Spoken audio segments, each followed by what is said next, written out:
सातवीं की छात्रा हूँ। मैंने विषय गणित का प्रोजेक्ट बनाया है।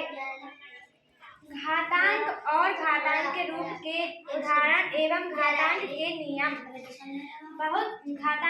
बहुत बड़ी संख्या पढ़ने, समझने, तुलना करने और उन पर संख्याएं करने की दृष्टि से कठिन होता है। इनको सरल बनाने के लिए हम इन अधिकांश बड़ी संख्याओं को घातांकों का प्रयोग करके संक्षिप्त रूप में लिखते हैं। घातांक के रूप के उदाहरण।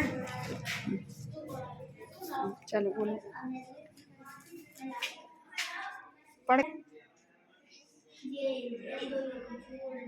10,000 10 के ऊपर 4 की घात, इसे 10 के ऊपर घात 4 बढ़ जाता है।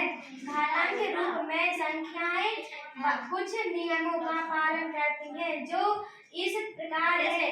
किन्हीं शून्येतर पूर्णांकों a और b तथा पूर्णांक संख्याओं m और n के लिए घातांक के नियम a के ऊपर m की घात गुणित a के ऊपर n की घात बराबर a के ऊपर m धन n की घात, a के ऊपर m की घात भागित a के ऊपर n की घात बराबर a के ऊपर m की घात प्लस n,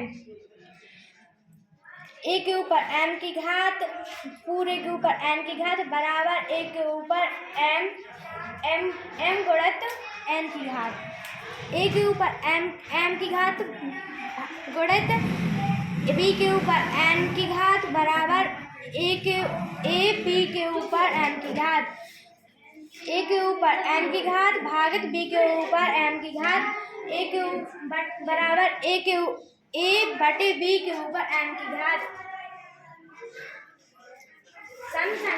एक सम संख्याएं की घात ऊपर 0 की घात बराबर 1 होता है। धन्यवाद।